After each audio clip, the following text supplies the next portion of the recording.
And we're back for another episode of Southern Wrestling Hot Topics and News. It's me, Cowboy Cliff Rogers, as always. And this time, it's about time we finally got him on here. My tag team partner, one of my best friends in the business, a guy I've traveled many a mile with, the Gatekeeper, has finally made it on the show. So, yeah, folks, we took a little break, took a few weeks off, you know. It's hard trying to run a magazine and wrestle and do all these other things that life demands. But here we are, here to tell a few road stories and talk about some things that are happening on the independent scene right now. So, Keep, what have you been doing, pal? Not much. It's getting hot out there, man. It is getting hot out there. I know you know on your little ranch out there. I'm glad I don't have to deal with that no more. Yeah. No, this is, everybody complains about the cold until it gets hot. Yeah. You know, and then we're just complaining about the hot. And I am that guy. Hey, are you being mysterious? They can't see your face in the camera. So scoot over a little bit. They ain't missing nothing. Well, by God. Well, as you can see, we're still champions out there somewhere on the indies. I'm the Battle Zone heavyweight champion still, and you are, I love saying this, the junior heavyweight champion. Junior heavyweight. What is that, like Weenie Hut Juniors? Is that what that, you know? We could go with that, I guess. Yeah. Some people call it a light heavyweight. Some people call it like a cruiserweight, and then there's the junior heavyweight. And you don't really hear junior very much except over in Japan. Yeah, exactly. Yeah. Over there, it's kind cool. of strange being over here, being a junior anything. Over here, it sounds like you ordered the kids' meal, or something. But yeah, we I don't know, since October, we've been consistently working over there at Battle Zone Championship Wrestling, which are featured in the second issue of the magazine, available now on Amazon. Just putting that out there for all of y'all. You can get your copy now on the Kindle store. Battle Zone that is like the dictionary definition of an indie. Yeah. I mean, you think indie wrestling, what are you going to see? And that's it. Just an armory somewhere. Pretty good crowd, 100 or so people, maybe 200 on a good night, and just a ring, some curtain. We play AC/DC while people are walking in, and no nonsense, But you know what's cool? What I love about working over there is they craft pretty cool stories. They actually put the effort into designing a cool story. The owner, Tim Williamson, he'll call me all the time and be like, "Well, what do you think of this? What do you think of that?" And I'm just like, "Look, I mean, it's your company, dude. But since you're asking, how about?" So it's a lot of fun when you get to have a role in the driver's seat. That was not your first title, actually. No, actually, we were the short-lived Battle Zone Tag Team Champions. Yeah. Something y'all don't know. Yeah, that was. Well, they probably do. I mean, if you follow a lot of indies on social media, get on Facebook, look up Battle Zone Championship Wrestling. There'll be some matches and stuff in the videos. They post most of their stuff on Facebook. They don't really fool with YouTube. That's how you know it's really an indie when it's like underground. Yeah, we don't even have YouTube yet. Not even YouTube. Yeah, no. I enjoy working there, but no. It was hilarious how that worked out. Me and you were getting some heat over there, some heels, and we were feuding with the babyface duo of the Varsity. Two big dudes that wear varsity jackets and singlets. I mean, yeah, you kind of like a Mississippi Steiners. Yeah, the Steiners were both chubby. That's a good comparison. Some chubby Steiners. They weren't jacked like that, but they're big dudes. And anyways, we've been going back and forth, and finally, Tim tells me, he says, "All right, fellas, behind the curtain," he's like, we don't really rehearse or talk about nothing, but he did tell us, like, y'all are going over and getting the titles. And I was like, it's about time. Finally. We go out there and win those things. We come back, and our trainer, Dapper Dan, was booked on that show, and he didn't know anything going on. Yeah. He was just like, well, look at that, my boys. Yep. Oh, man, y'all are two of my best. And then that was in the first match of the night. The main event, we had to defend them against another group of baby faces, and we lost them that same night. And then Dap's going, That is the quickest damn turnaround on a title. What? Yeah. No, hey, y'all can't let this happen. So, yeah, but you know what? I'm all for being a showman, putting Oh the yeah. show over, Yeah. and it was hilarious. I mean, the crowd loved it. They thought it was the funniest thing because we had talked so much crap that whole night. I even made it a point. I got out there and was like, "These titles are staying with us for a Oh yeah. while, Yeah, we had to really put that out there. a long, long while." 40 minutes later, 1, 2, 3. And the guys that we went against, the Daybreakers. Oh, yeah. Another great tag team from Mississippi. Those are some great guys, man. They did this huge. It's a really cool finisher, I have to say. And they got the 3 count, got the titles. Everybody's cleared out. Everybody's wondering where Gatekeeper is. He's still selling in the ring, just laying down. Those are 2 guys that you need to look up if you want to learn more about some good indie talent in the South. Is Doc Gracie and Warden Moss. They trying to pick somebody to describe them. I mean, like, both agile guys, athletic but not high flyers. A lot of kicks, a lot of chops. More of that brawler style, but with some flair. They can fly a little bit too. Really interesting team. They've been around a while. And man, I was excited to get to work with them. And what was so funny about the finish of that match is Hunter Rhodes and Braden Hosey, the varsity that we had beaten earlier that night. Yeah. They run at us. I'm pulling, I'm doing the old dirty tactics thing. I'm pulling the gimmick, and as I'm pulling the gimmick, here they come and they grab me and crowd surf me out of the building, and.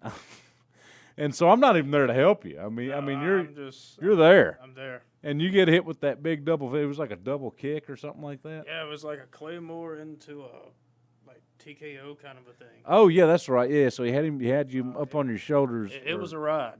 They kick you in the head and spin into the cutter, and and what was great is I get to the back and I'm like, "Where's my partner?" And he's still in the ring. Still in the He ring. stayed in the ring down. until the last person left. I'm like, that's dedication. That's a sale there. That is a sale job. So no, the great. No, that was man. That was back in 2024. Like what was that? October. Yeah. We haven't really been in Battle Zone very much, or not very long. But we've seen the we got a second family over there. Yeah, that was for everybody that's curious, when you're on the indies, it's difficult at first. You have the place that trained you. Hopefully, the place that trained you runs their own shows because then you have somewhere to work. But if they don't, then it's a case of you just got to start throwing it out there. You're going to have to work for free for about a year. Yeah, I'm just saying. You're just going to be like, hey, I'm trying to get some experience, trying to get some reps. I do this, this, and this. I flip, flop, and fly. I do all this. And it might work, it might not. I mean, but then when somebody takes you in and uses you as a regular, well, then, now you got a little traction. And then you want to try to be a regular at somewhere else. And I ran into the problem this year. It's kind of a good problem to have, but I ran into the issue is I'm a regular at too many places.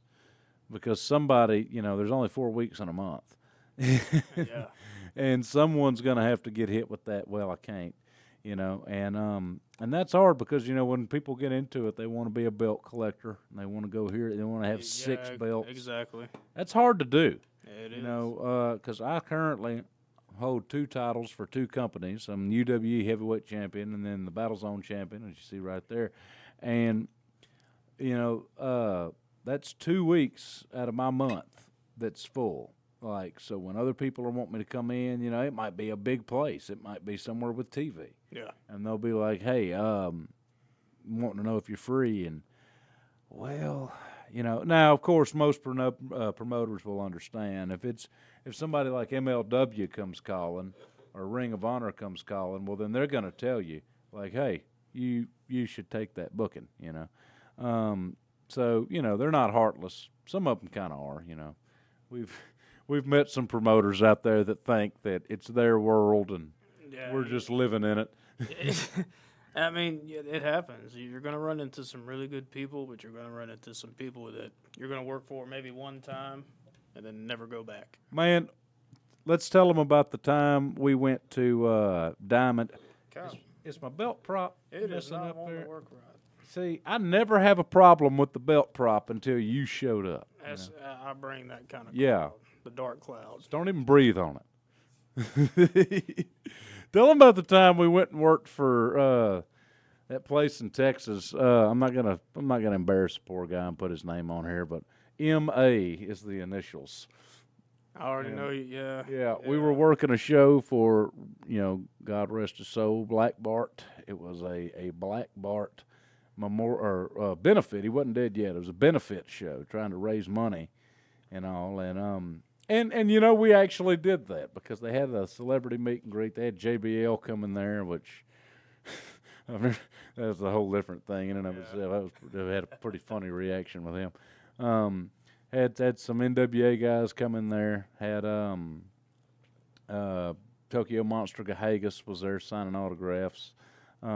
Just guys from back in the territory days and stuff were there. And Jack Bart's Victory, Rugged Rod Price, he was there. Rugged Rod. Yeah, actually, quick side note, if you're looking for indies to follow, Rugged Rod is back as a manager. He's a regular at our place at UWE. There you go, breathing on it again. What are you doing? What are you doing? Just keep it. It ain't gonna fall. I'm on that. You know what? Give me that. Yep. Check this out. Shoulder it. We're gonna shoulder strap it. There we go. Yeah. Anyway, Rugged Rod Price is back in the game as a manager. He's at UWE with us now, and it's so cool to have him in the back, man. Just such a cool dude, really down to earth, not stuck up in the least. Not at all. He can help you get anything. He can help you get just a punch over.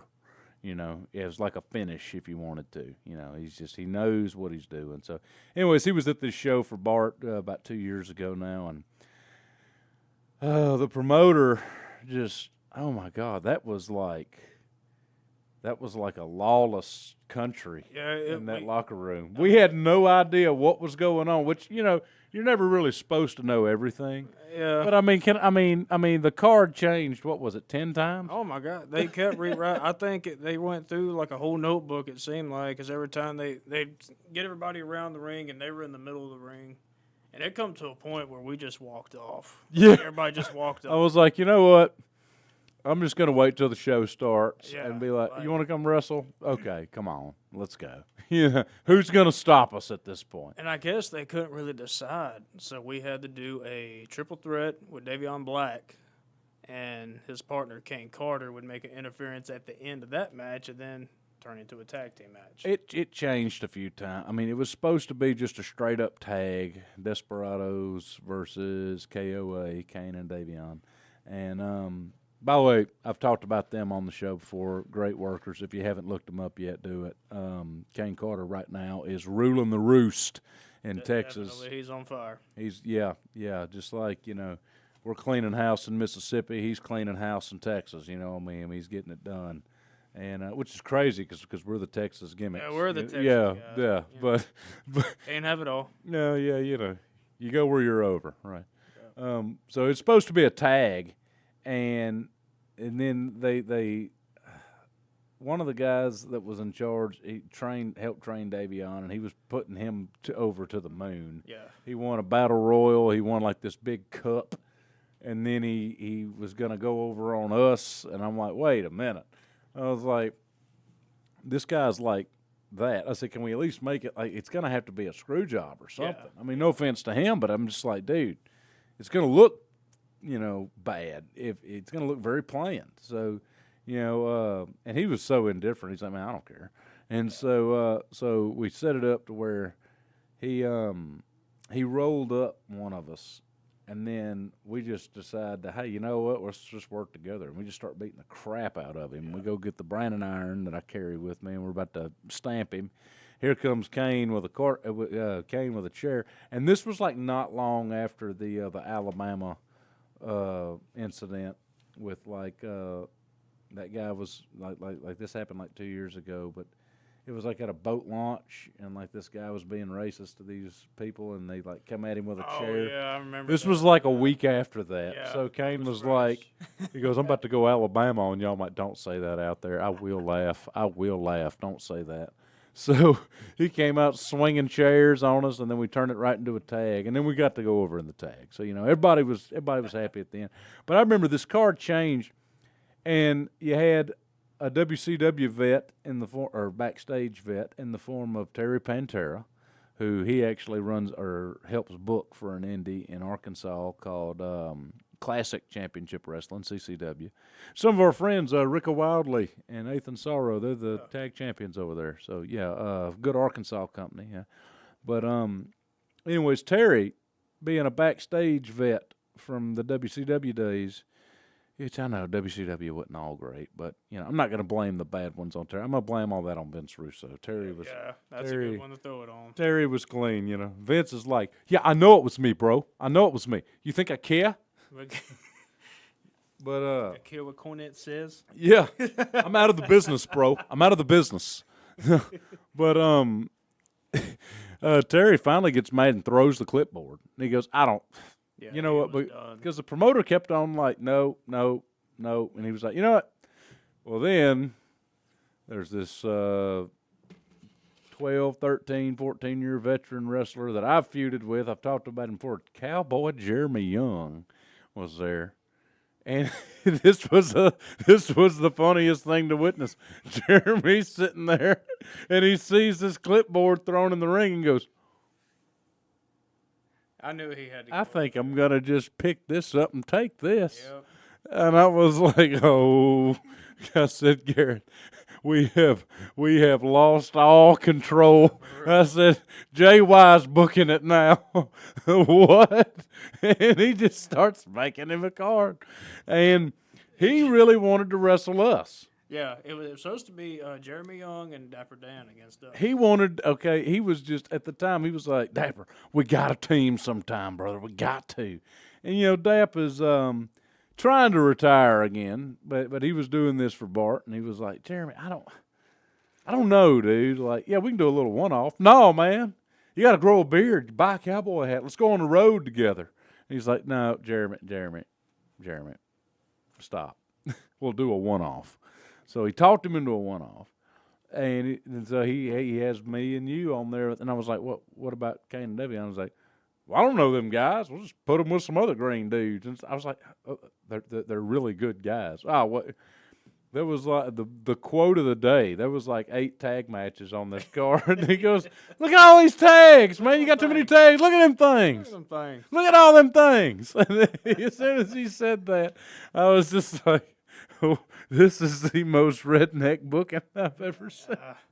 But I say all this just telling you guys how chaotic an indie card can get, and I must say it turned out good. It was a pretty good show. Yeah. A lot of good stuff happened on that, but that's just how chaotic it can get. I know you've been some places without me. What's some of the more chaotic things that's happened to you on the road? Oh, man. Actually, I'd went to Rice, Texas a while back. I remember that, yeah. And it was a day show, and, I couldn't get off work. You know how that is.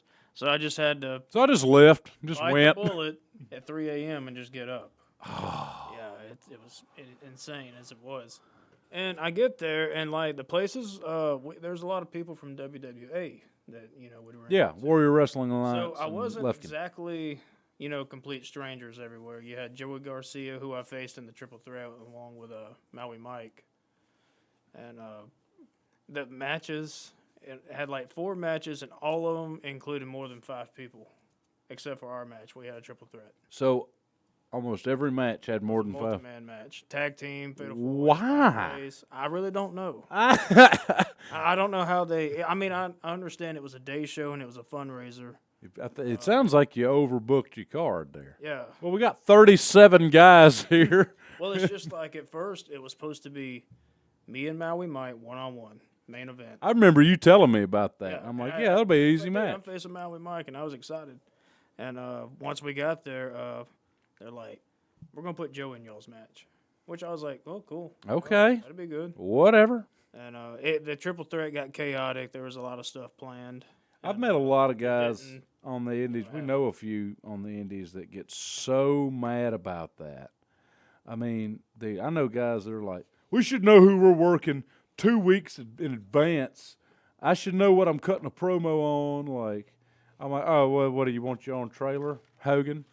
Is that what you want to? Like, that's just not gonna work for me. yeah, no, that finish ain't gonna work for me, brother. No. Say we were taught by Dapper Dan at UWE Pro Wrestling Academy of Louisiana, shoehorning that in there, that a true pro wrestler should be able to walk into a building, into a town he's never been in before, not know a soul in there, and just be told who he's working and go put on a good match. Yeah. I mean, that's what a pro does. Now, I understand I would start getting mad if you get to like a bigger stage, like somewhere that's got TV, and there's a lot of eyes, there's a lot of money and sponsorships tied. You know, at that point, you want to start getting a little more organized with it. But just for just indie wrestling, not talking down to it, because, you know, we both love it, but it's like, dude, we should be able to just make some magic happen with what we got. You know, if you're a professional, be a professional. And you don't think they don't do that at the WWE? Oh, yeah. I mean, especially when Vince McMahon was still in charge. It was notorious. It would come out in the dirt sheets every week. He would rewrite portions of SmackDown while it was going on. Yeah, there's no telling how many times I seen posts where they had to rewrite the whole script for one show multiple times before the show started.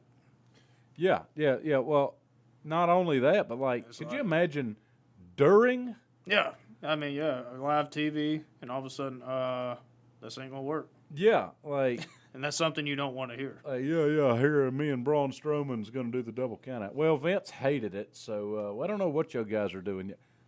We're in commercial right now. Yeah. Again, just kind of hang loose, okay? I mean, that I know I would be stressed out. You're behind, you say you're in Gorilla, and someone comes up to us. Hey, Vince don't like what he sees. So y'all's match, just forget about all of it. Yeah, I mean, that's when you better know how to work on the fly. Okay. I'll try. Cool, man. No pressure. Cool, man. No, that sounds like Bash at the Beach 2000. When, all you real wrestling fans remember that. When Vince Russo rewrote the show after Hogan left and then made a title match. Hogan wins the belt and leaves, and then he was like, you know what, he's not the real champion. Jeff Jarrett's still champion. Booker T, main event, let's go. I'm like, huh? Even Booker said in a interview, he was like, man, I didn't. He goes, at that point, I was like, I'm just here to get paid, dog. Like, whatever happens, you know. So, well, it's funny about that time you wrestled Maui and Joey in the triple was I was wrestling Joey that same night in another town. That's what I told him. I said, well, time for you to go face my tag partner. Yeah. You fought one, go fight the other one. But that was insane because we're getting a little worried because the doors have opened. The show started. The first match is about, like, the bell's about to ring. We're like fourth, something like that. I'm like, hey, man, where's my opponent? And so I go to the booker, and great group of guys that run WWA, you know, so they were cool. And I was like, what do we do if he does? I said, I get it. You know, stuff happens, but what do we do? And he was like, he says he's almost here. I'm like, what? Define almost. Here he comes walking in the building. Oh, God. He's like, hey, man, I'm sorry I'm late. I had to work another town. I'm doing 2 shows in a day. I'm like, oh, why didn't you say you had a double shot? Okay. Here I am thinking you just, you know, BSing at the house. I'll be there in a minute. I was like, just say you're working a double shot, you know. But he shows up. He's like, I got a little bit of a stinger. This big dude, a.k.a. Maui Mike, give me a cannonball in the corner, and it kind of rattled me a little bit. And I was like, you okay? He's like, oh, I'm going to be fine, brother. And so we go out there to do a cage. And it was a best-of-3 series. And, man, I say to this day, it was one of my favorite things I've done so far in my little short 4-year career is working the best-of-3 with Joey Garcia. Me and that guy can tell a freaking story, dude. Is he arrogant? Yes. But he's the man's talented, okay?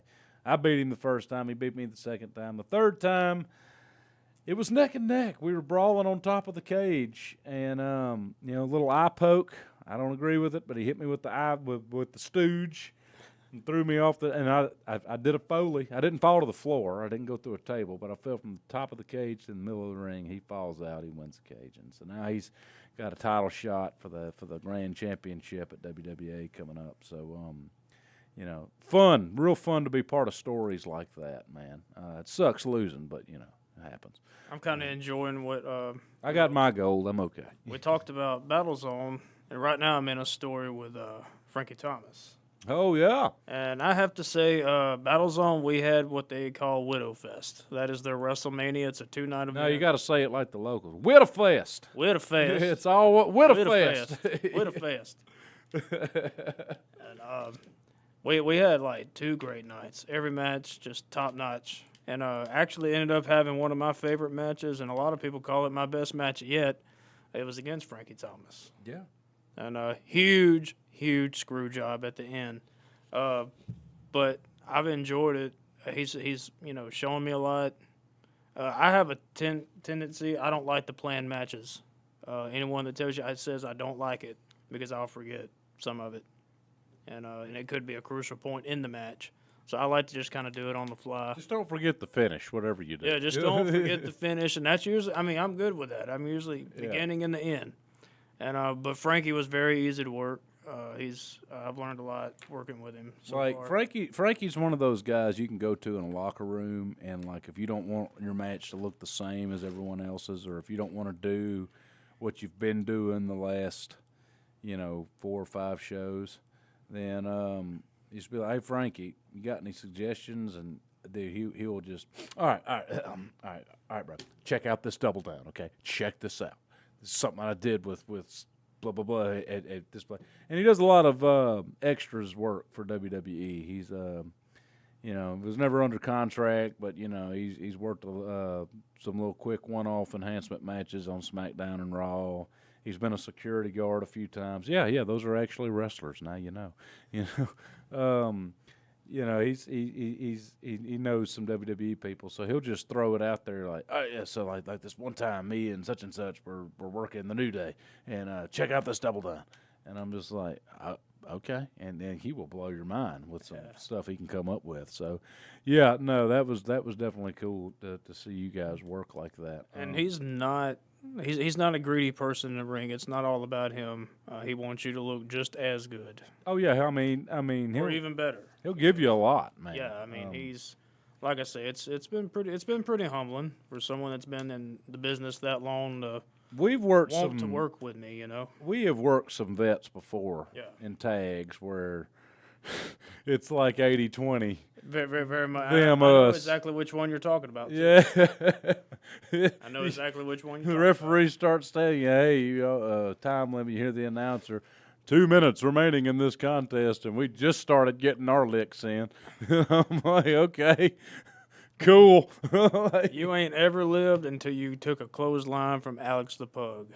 Oh, yeah. What a clothesline. That was me, too. I mean, we both took one. Yeah, well, we got rattled. But I'll say Alex the Pug Porto, former WWF 90s guy, from Louisiana, actually. That's pretty neat. He lives in Florida now, but he would come in once a year in the summer for Jeremy Young. They would run a show in Bossier City, Louisiana, at a brewery. And man, we had some fun with that. We still go. We go once a year. Oh yeah, it's always a good time. That is a fun show because Such a good time. they keep you full of hot dogs and beer. A nice VIP dressing room. I mean, big crowd, loud. They're drunk, so of course. Oh yeah. And the second year we did it, it was Desperados versus Jeremy Young and Alex Porto, who actually went to high school together, which is pretty cool. And they. I see him light you up one good time. Oh, a few times. And I'm like, oh, that's what we're doing. Okay. I got forearm, headbutt, and chopped within like a second. I get in there and I start laying my stuff. We're heels, so I'm laying my stuff in hard, and getting it in, and then we get ready for the finish. and their manager trips you, and then he comes at me with a clothesline. I see the clothesline. I'm like, all right, I know what this is. 2x4, right to the nose, son. I was almost knocked out. Yeah, it was a hard lick. And I get to the back, and I'm like, was that a receipt for something? Like what's going on? Did I tick you off? He's like, no, that's just how I like to work. I'm like, oh. Yeah, you just like to break faces. Oh. Well, to each his own, you know. Yeah. And I don't say this with any saltiness. I mean, no, I am very thankful to get to work somebody like It's that. definitely one of our favorite moments. We talk about it all the time. Almost every road trip it comes up. Especially the fact that we were like maybe 2 years in. Maybe 2. And getting to work with a guy like that and learn some stuff, you know, it was neat. But my God, wasn't nothing fake about that. Ain't nothing fake about wrestling to begin with. But that clothesline, for anybody that was in the crowd that's like, oh, this is all fake. They all know each other. And then when they saw that, I remember I love watching that clip back and zooming in on just the crowd's faces. Oh, yeah. Because you see people go, oh. It's like.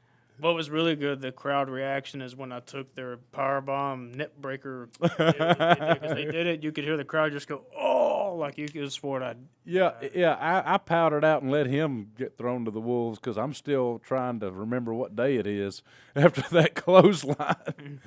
God. I remember Pug coming up to me in the back, and I was kind of concerned about taking this double team because I'm like, look, I've never been powerbombed, so this is going to be a trip. And he's like, don't worry, I got you, kid. Yeah, well, which he did. They took care of me. The thing with Pug is he can. I mean, the guy. He's always been big, but now he's like bigger, if that's even possible. Buff. He'll just. I mean, he can pick up a freaking hay bale and power bomb it. I mean, it's insane. Pick me up with no problem. I weigh about 200. Yeah, and so I mean, you know, and 2 years later, I've actually had the chance to be that guy for some people where we'll be working and, you know, I just feel like pulling out a power bomb and those guys are like, I've never been power bombed, and I'm like, well, it ain't gonna feel good, but you're not gonna die. Yeah, you're not gonna die. Trust me, you know. So yeah, it's pretty cool how it comes full circle. You mentioned road trips. Let's go ahead and share the Desperado road trip checklist, you know. So this is normally how we do it. I mean, part of wrestling's the travel. It's a big part of wrestling. It's like, hey, that's like 60%. Like when we go to Battle Zone, for example, I pick up your son. You know, little man's got to come too. You know, who you think films the matches for us? Fun fact, my son actually films all the shows for Battle Zone. Yeah, junior cameraman. And if he don't think that he doesn't matter, he did the other night because everybody was like, where were you? Because he had skipped and went to Mama's house, you know. On the biggest show of the year, and we had a guy that, like, didn't really want to do it and was like, whatever, I guess. It was shaky. He was shooting the floor, missing the high spots. And I was like, son, he's the gatekeeper. We call his son Picket Fence. And I was like, PF, you are never allowed to miss another show. And, of course, classic little PF, why? Why? And I was like, because it was awful. So, It was awful. I mean, it ain't that hard to film. I'm like, well, go tell it to this guy. My God. So, yeah, it's cool getting the kids involved. So, you know, I mean, I wish I could have grown up in it. For real, I would have loved that. Yeah, so anyway, so I go pick y'all up. We got to stop for snacks, man. Yeah. By snacks, I Fill up on mean snacks. you need sustenance, not a bunch of sugar. We're talking beef jerky. We're talking almonds. Protein. And then you're gonna be tempted by the smell of the gas station pizza, and But you can't do that. yeah, I do it sometime. You know. Unless you're Tyrant, he ain't afraid. Oh yeah, the guy we work with named the Tyrant. I've never seen. He rode with us to Mississippi one time, and we pull over at like a little drive-in locally owned. It's like a little local Sonic. Like a little local mom and pop. Yeah, it was like a concession stand.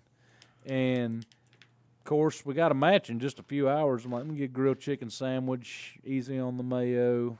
You know, let me get those baked Lays, not the traditional. And I think you did the same thing. Yeah.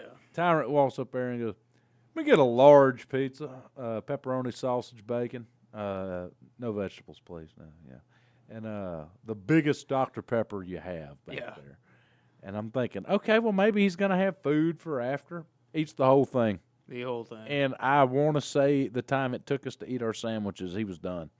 Yeah. And then and you think he'd be like, oh, I shouldn't have done that. No, he's in the back of the car like, oh, man, that was delightful. And I'm It'd be like us eating a protein bar. Yeah, he was like, man, that was a good pizza. I'm like, are you for real? Like, It's gone. Dude, he's like the old Andre the Giant drinking stories. That is like Tyrant with food, you know. He eats like, and what's he eat when he's at home? He after work. Oh no, like during work when he's During working working his day job, he'll go to this little chicken joint, and he'll get 2 8-piece nugget 2 meals, so double fries, double nuggets. So we're talking 16 nuggets, 2 mounds of fries, 2 large sweet teas, drinks them both, and a side of mozzarella sticks, and then goes and clocks in and finishes his shift. And I'm like, that's impressive. I want to be mad at it. No, but that's impressive. I can't even, Dude, I'm one actually time amazed. we got back from a show somewhere, and you were with us. I dropped you off at the house, and it's late. I'm hungry. I'm like, hey, Tyrant, you want to go do some fat ass things with me and go to Taco Bell? And he's just like, always. So, of course, I get like a quesadilla and a taco. He's like, let me get 2 quesadillas and a burrito supreme. I'm like, classic Tyrant. Okay. But he's a great big man. I mean, Oh yeah, he can move. He's got that earthquake body. You know what I mean? And he's agile. He's very agile. I mean, I don't understand it. I think one of these days his youth's going to run out. So you need to watch that. You know, that's the thing with us wrestlers. We're not going to be young and bulletproof forever. So you got to start planning ahead, especially if you want to make it to the next level. You got to be, treat it like your job. But the kid's having fun on the road. Now, eat a pizza. Why not? But you can't do that forever. You know what I mean? But anyways, once we tank up with snacks on the road, energy drinks. That's the next thing on the list. Yep. You got to have that. You're like a NOS guy, right? You're more of a NOS. I'm at everything these days. Yeah. I used to try to stick to 1 or 2, but I can't do it. I love the white monsters, Zero Ultra, and Prime. Shout out to Logan Paul. Hey, if you're ever trying to expand outside of WWE and get some indie guys repping Prime, call me. Let's work. I love the Prime energy drinks, but I can't have more than like 2 because, oh my God, you'll have a heart attack. There's so much caffeine in those things. But when you're the one driving, you need it. Yeah. I drive us there, you drive us back. That's the rotation. And then we got to find somewhere good to eat, man. I like barbecue, especially when we're in Mississippi. It's not as good as Texas barbecue, but it's pretty good. It's pretty good. What's that place called that's right there by the Armory? Smoky Mountain. Smoky Mountain, that's it. Man, we used to tear up some Smoky Mountain, but we still do sometime. We gotta stay away from Ward's long enough. Yeah, see, here's the thing. There is a fast food joint it's a Mississippi only. It's called Ward's. And it is just, oh, God. It's so tempting, too. Like, chili cheese hamburgers. Where else are you going to find that? Steak sandwiches, chili cheese hot dogs. I mean, I just want to get it all when I'm there. And the best root beer, they make their own root beer, So I thoroughly enjoy. That actually, it was our tradition, and then we had to back off so we didn't get burnt out on it. That was becoming like a every time we went to Mississippi thing. Best food I found when we went to Houston for Premier Wrestling Federation. They're also featured in our magazine. Get your copy today. Shoehorning that in there. Amazon Kindle. We worked down there in Houston, and I was just starving. We've forgotten to eat. And while the promoter's doing his little meeting, he's like, "All right, you guys are free. Hang loose. Doors open in an hour." I just walked out. I was like zombie hungry. I was, and I just walk out of the venue. It's kind of a, people was like, yeah, it's kind of a sketchy thing to do in a town, you're not familiar with. I'm like, I don't care. I walked like maybe a block down the road to this little gas station, all in Spanish. Everything was in Spanish. Nobody there spoke a lick of English. I was like, oh, it's going to be good. I got the best carnitas pork tacos. Oh, man. So anytime you're in South Houston, any Mexican food's going to be a win. I mean, so yeah, that's what I love about living on the road. Sometimes is you find a bunch of really good food out there. Would anybody think to go into this Spanish gas station? Probably not. But my God, the tacos there were off the chain. You definitely can't judge a book looking at the cover down there. No. That's some of the best places we've ran into. And you know a common misconception about road trips too. Jack Vaughn addressed this in a TikTok one time, but it's actually I know he makes the funny skits, but it's very true. People think, oh yeah, y'all take that time to plan out your match and talk about moves and talk about that does no, not go down. it's like, hey man, so like if Spider-Man was real, like he would be kind of useless down here. I don't see any buildings. Like, yeah, you're right. You know, how would that even work? It is the most random conversations. And if it's a carload, oh my God, like. To be honest, most of the things I know we talk about, and especially if we have Tyrant or someone with us, is anime and video games. Oh, that's Tyrant's thing. And he is the authority on anime. Yeah, he's like an encyclopedia of anime. And comic books. I like Marvel comics, and he will fact check you so hard. Like I don't even talk around him. No, just let him I don't even say nothing no just more. let him go. Don't even get into the argument. Even if it's something I think I know, I'm just like, no, because I'm not letting a encyclopedia over there open his mouth toward me. You're not going to win. No. So now you know a little bit more about the indie wrestling road trip experience. It's also a thing of going there's fun, coming back sucks. Yeah, that's the sucky part. Yeah, you're tired, you're beat up, adrenaline's gone. Stop for more energy drinks. Tank. Fuel up the car, fuel up yourself, and Waffle House is kind of the tradition. Yeah. For I think everybody, because like a lot of time we work a show, we're not the only ones thinking it. Like the whole card's there. Oh yeah. Kayfabe. Can't go sit by that guy.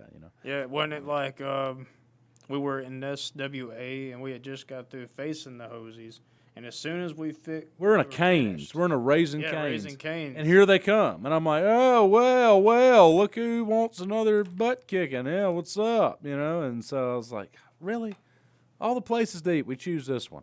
And they're the hometown guys. I mean, that's their tradition. So we should have known better. Really, the Hosies are some big boys. I think they'll eat just about anywhere. So they probably skip around. And other big guys that are agile. Yes, Braden and Noah Hosey. We've had many a great matches with those guys. Each one better than the last, really. Oh yeah. SWA Promotions over there in Mississippi.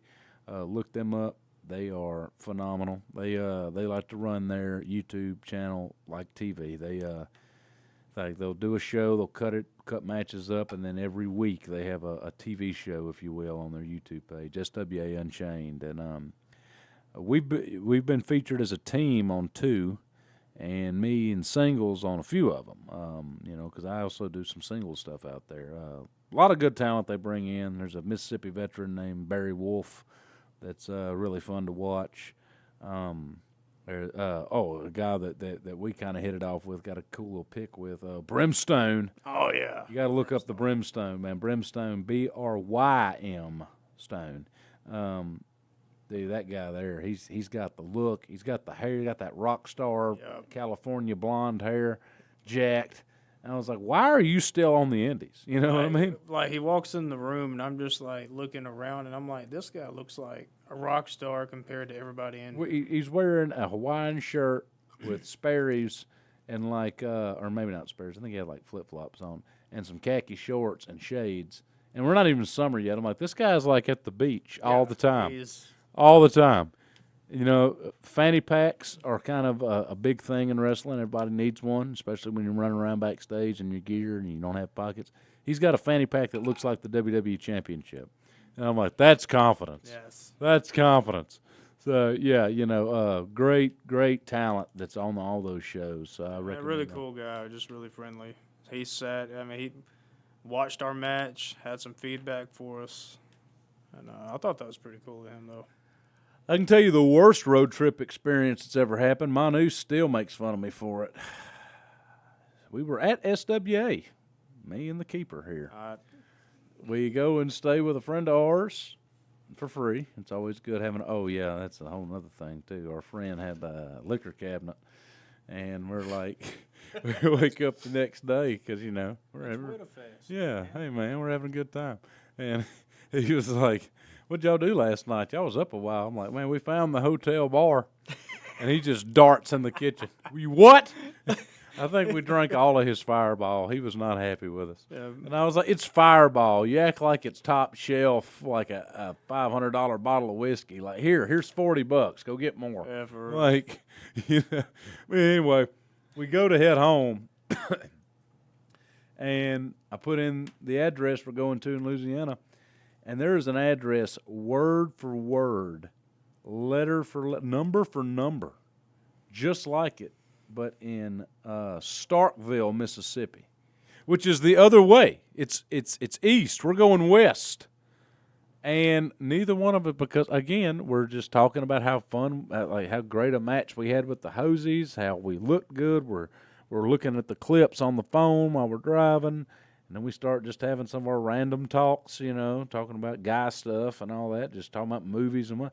Next thing you know, we're getting pretty close to our destination. I'm like, none of this looks familiar. Are we on a like back 20 road? minutes away. I was like, are we on a back road? Like, yeah. And then you were just like, Cowboy, we're still in Mississippi. And I was like, what?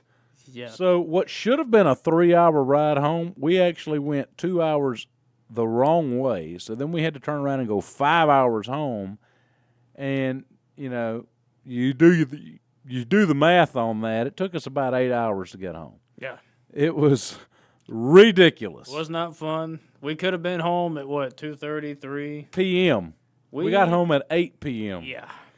Dude, you were supposed to go pick up your son and go eat and stuff. Didn't happen. Yeah, it didn't happen. That I was going to go to the gym. No, that's not happening. I'm going home. I'm pissed. For real, most of the trip was silence because we were just disgusted, mad. Just gripping the steering wheel, just letting Sirius XM, Hair Nation, let's let the hair music play because I'm looking out the window, just thinking about my life choices, things like that. Because we were kind of, I was a little more at fault than you, but the fact that neither one of us caught that, and I'm just so glad it was self-contained to just us two in the car. Because if we would have had other guys in the car, they'd have been like, "You guys are freaking idiots," and have to put up with that. Have to put up with all. Well, one time you were riding back with a guy that forgot to get gas. I don't know how you forget to do that. It happens. Yeah. It happens. This dude they're coming back from a show in Texarkana. This was a few years ago, and they're like, "Hey, man, hey, Greg, you need to stop and get gas. Hey, man, get gas." "Oh, I'll get it." "No, we'll be fine. There's gas stations everywhere. I'll get it in a minute. And then he finally gets to where there's just no gas stations for miles. Side of the road, pitch black darkness. Pitch black. I wasn't there, thank God. No. But I remember hearing this story. It took like 11 hours to get home, and Texarkana's not that far. And I've never seen Ricka Wadley so frustrated. Yeah, Ricka Wadley's a clown. Literally, it's his gimmick. Usually always laughing and joking. Not at that moment. It's bad when he doesn't say a word. He's just that's the thing. It's the silence because usually he's just dude. We're going back and forth.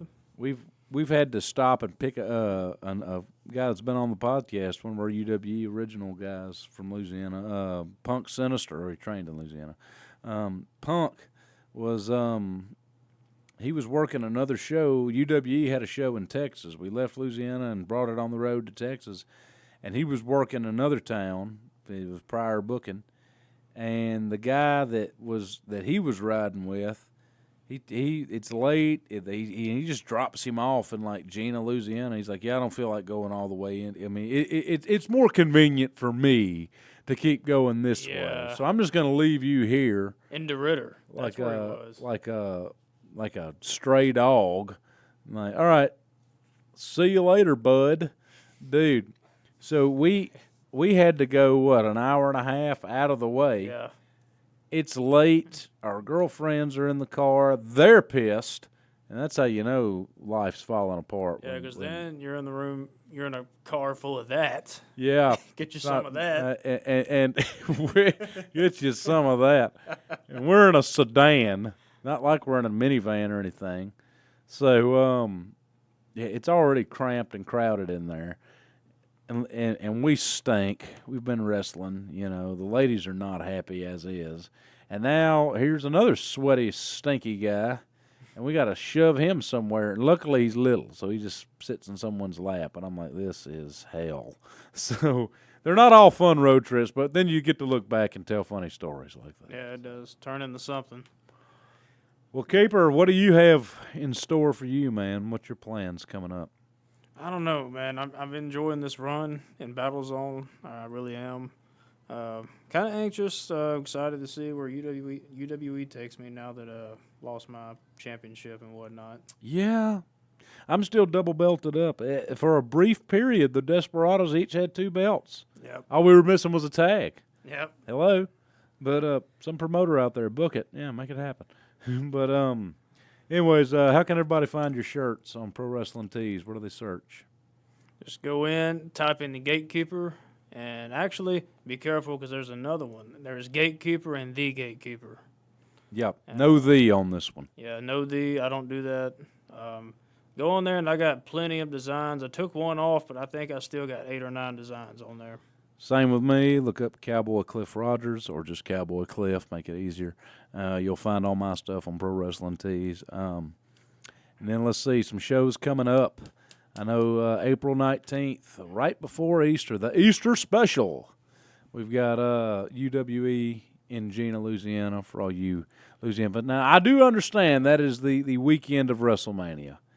But, folks, we live in the Peacock era.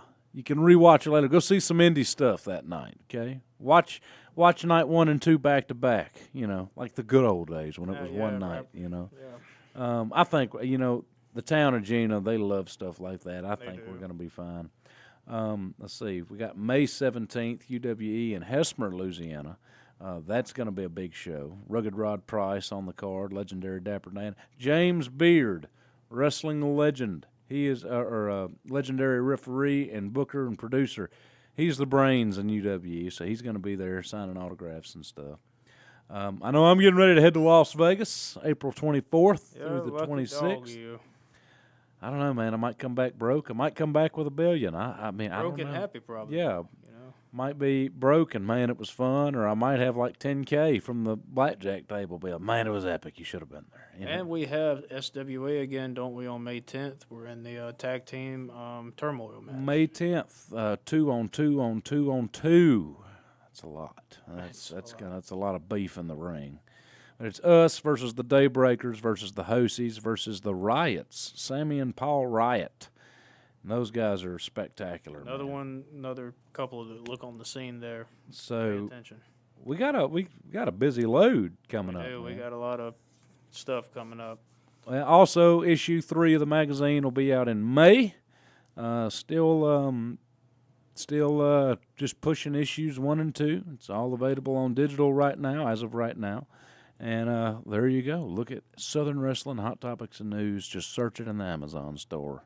Download it, read it right there on your phone. Great article in issue 2 written by James Beard, though, talking about the indie scene and how to be successful as a promoter or a wrestler. I recommend everybody in the business read that. Yes. Seen there's a little article with me and Devontae Adams. Yeah, y'all are featured in the pictorial spread. I've seen that. Yeah. We always do a pictorial spread of just shows around the South. So, yeah. Definitely a cool little indie magazine or magazine on indie wrestling. There you go. All right, I'm about to get out here and go get a refreshment. You coming? Oh, yeah. All right, we're out of here, folks.